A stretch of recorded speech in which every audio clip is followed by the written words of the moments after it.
जय श्री राम। दोस्तों सभी को प्यार भरा नमस्कार। सभी स्वस्थ रहें, सभी धनवान बने। भगवान श्री राम से आपके लिए हम सदैव कामना यही करते हैं। आज की रेखा हस्तरेखा ज्ञान विज्ञान में, आज की रेखाओं हस्तरेखा ज्ञान विज्ञान में आपका स्वागत है। आज हम आपको ऐसा एक जीवन का रहस्य बताएंगे जो बड़ा ही गंभीर होता है। वैसे तो सभी रेखाएं अपनी अलग अलग पहचान रखती हैं। जीवन रेखा हमारे जीवन का एक महत्वपूर्ण बिंदु है और ये हमारे जीवन के पूरे सार का मूल्यांकन भी है। अनेकों प्रकार से हमारी जीवन रेखा हाथ में विराजमान होती है, जिसके अनेकों भेद होते हैं, अनेकों रहस्य होते हैं। उन रहस्य में से एक ऐसा रहस्य होता है, आपने देखा होगा बहुत से बचपन से और अपने जीवन के आखिरी मोड़ तक दुर्बल विचार, दुर्बल शरीर और एक असामान्य से जीवन ही जीते हैं। उसका क्या रहस्य है, बड़ी खास बात बन जाती है। दोस्तों ये हमारी जीवन रेखा है। ये इसके बारे में लगभग काफ़ी लोग समझ भी चुके हैं जीवन रेखा कौन सी है, फिर भी बताना जरूरी हो जाता है। ये जो जीवन रेखा है यह अपने उद्गम स्थान से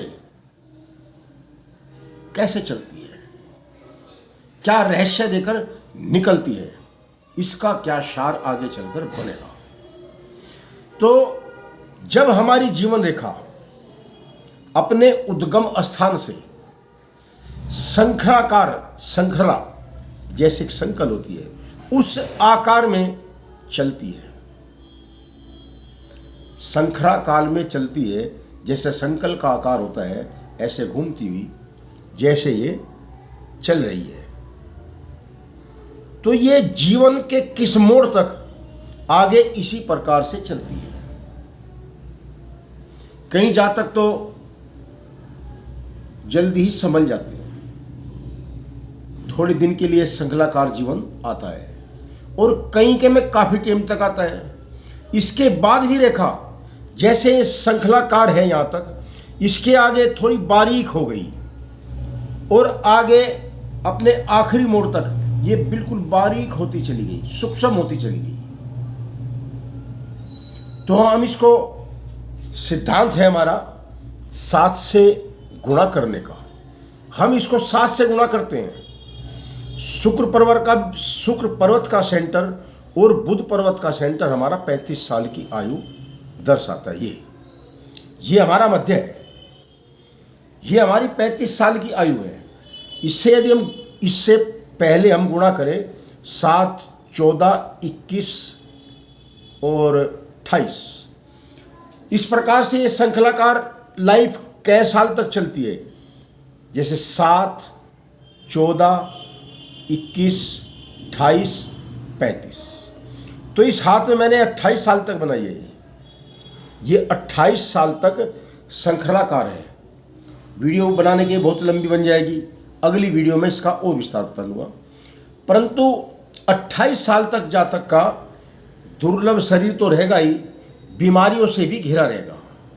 जीवन का जो चक्र है बड़ा ही आहिस्ता आहिस्ता चलेगा और पूर्ण तरीके से जातक का शरीर विकसित नहीं होगा। कई बच्चे तो गंभीर बीमारियां लग जाती हैं बचपन में। यहाँ तक देखा मैंने, किसी बच्चे के हार्ट में सुराख हो गया, किसी बच्चे को ऐसे से रोग लग गए। आपने देखा होगा कि वो 16-16 करोड़ रुपए के तक के इंजेक्शन लगते हैं। यह सब हस्तरेखा में होता है मित्रों। जो लोग कहते हैं कि हस्तरेखा कुछ नहीं है, फर्क यह है कि हम क्या जानते हैं। जो इसको नहीं समझते, जो हस्तरेखा ज्योतिष का आदर सम्मान नहीं करते, उनके लिए यह शून्य के बराबर है।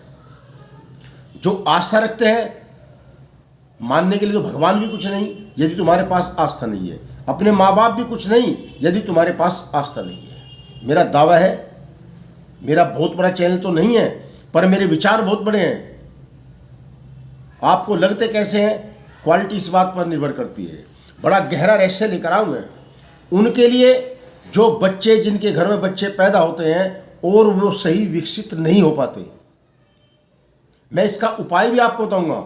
लोग वीडियो डाल देते हैं, जैसे मैं डाल रहा हूं यहां तक, कि बच्चा स्वास्थ्य नहीं है आपका, 4 साल हो गए, 5 साल हो गए, 6 साल हो गए, 7 साल हो गए, कोई प्रोग्रेस ही नहीं है, आप डॉक्टरों के चक्कर काट रहे हो। थोड़ा सा उपाय करने में घर में भी ठीक हो जाएंगे। थोड़ा सा उपाय करने में घर में भी ठीक हो जाएंगे, क्योंकि जहां पर दवाई काम नहीं आती वहां खुदाई काम जरूर आती है। डॉक्टर भी इलाज करने के बाद कह देते हैं भगवान का भजन करो। यह सब गर्भ धारण के अनुचित समय पर, जिस जातक का गर्भ धारण उचित समय पर नहीं होगा, ऐसी गंभीर बीमारियों से ग्रसित वो बालक ही होगा, ये भी निश्चित है। बहुत से जन्म में ही ग्रहण, जो नहीं कहते कि कुछ नहीं रखा, ग्रहणवा बच्चे क्यों होते हैं? पहले हमारी बड़ी बूढ़ी माताएं शिक्षा देती थी बहुओं को, जब ग्रहण का समय होता था बैठकर भजन कीर्तन करो, भगवान से प्रार्थना करो और शरीर को शुद्धिकरण में रखो, ताकि गर्भवती महिला किसी भी बच्चे को, अपंग बच्चे को, अपाहिज बच्चे को या बीमार बच्चे को, अंग शिथिल बच्चे को, गर्भ में बच्चे के अंग तक बदल जाते हैं, ये सब ने देखा है। जिस समय ग्रहण चलता है यह सब योग उस समय होता है। हम जो सिद्धियां करते थे, हमारे पहले लोग झाड़ फूंक की सिद्धियां करते थे, किसी ने सांप काट लिया उसकी सिद्धि करनी, बच्चे को कुछ झड़ूत बोल देते थे, हवाओं का असर, उसको झाड़ते थे, पिच्छू ने काट लिया उसको झाड़ते थे, या अन्य झाड़ फूंक के जो साधन थे वो ग्रहण के समय में ही सिद्ध होते थे। ग्रहण बहुत बड़ी एक आफत है। ग्रहण को साधारण चीज नहीं है। इसमें हमारी चंद्रमा, पृथ्वी, सूरज सभी की शक्तियां काम करती हैं। चंद्र ग्रहण, सूरज ग्रहण जब भी होता है सभी ग्रह अलर्ट हो जाते हैं और सभी शक्तियां मिलकर सावधान हो जाती हैं, तभी ये सिद्धियां होती हैं, तभी ये झाड़ फूंक के मंत्र सिद्ध होते हैं। इसलिए आते हैं फिर आगे, तो ऐसा जातक कई साल तक बीमार चलेगा, ये मैंने आपको बता दिया। इसके आगे संखरा युक्त ये जीवन रेखा, संकलनुमा जीवन रेखा हमारी मान लिया 28 साल की उम्र में खत्म हो गई, और उससे आगे हमारी पतली, बहुत ही पतली रेखा आगे चली है। वह भी साफ सुथरी नहीं, कहीं पर हल्का हल्का सा सफ़ेदी आ गई, कहीं पर हल्की हल्की सी लाली आ गई, कहीं पर हल्की हल्की सी मटमैला कलर हो गया। तो उसका भेद ये बन जाता है कि जातक पूरी उम्र, पूरी आयु एक ऐसा ही दुर्बल जीवन जिएगा। अंत तक उम्र 60 साल, 70 साल, 80 है, ये महत्व नहीं है। आपने देखा इतने पतले पतले इंसान, वो दूसरों मोटे ताजे इंसान से भी ज़्यादा जी जाते हैं, मगर जीवन का रहस्य ही रहता है उनका। ऐसा इस वेद शास्त्रों में लिखा है।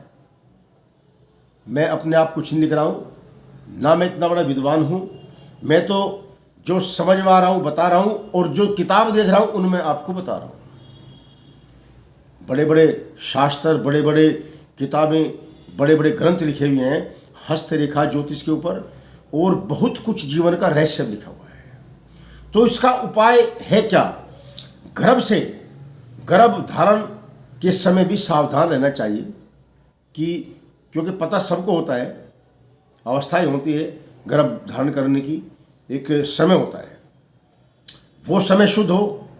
और जातक मान लिया किसी ऐसे, सभी आजकल सभी दिखाते हैं, पहले भी दिखाते थे, संपन्न घराने पहले भी ज्योतिष से उसकी कुंडली बनवाते थे, जन्म पत्री बनवाते थे, बच्चा कौन से ग्रह में पैदा हुआ है और इस ग्रह में क्या इसका गुण है, क्या इसका दोष है। तो बच्चा जिस ऐसे ग्रह में पैदा हुआ है, कि जो ग्रह शुद्ध नहीं माना जाता तो उसका शुद्धिकरण करवाना भी ज्योतिषों द्वारा, गुरुओं द्वारा, पुरोहितों द्वारा जरूरी हो जाता है। यदि बच्चा मूल नक्षत्र में है तो मूल उतारने जरूरी होते हैं। मूल नक्षत्र का बालक पूरी जिंदगी भर हमेशा जो है क्रोधित स्वभाव का रहेगा ही, उतरवाने के बाद भी उसका अंश जरूर रहेगा, परंतु फिर भी साधन द्वारा हमारे जो पुरोहित हैं, हमारे ज्योतिषाचार्य हैं, वो अपने मंत्रोच्चारण द्वारा, हवन द्वारा उसका शुद्धिकरण करेंगे और बालक में काफी कुछ जो दूषित ग्रह हैं वो अपना प्रभाव कम करेंगे। यह बहुत जरूरी है।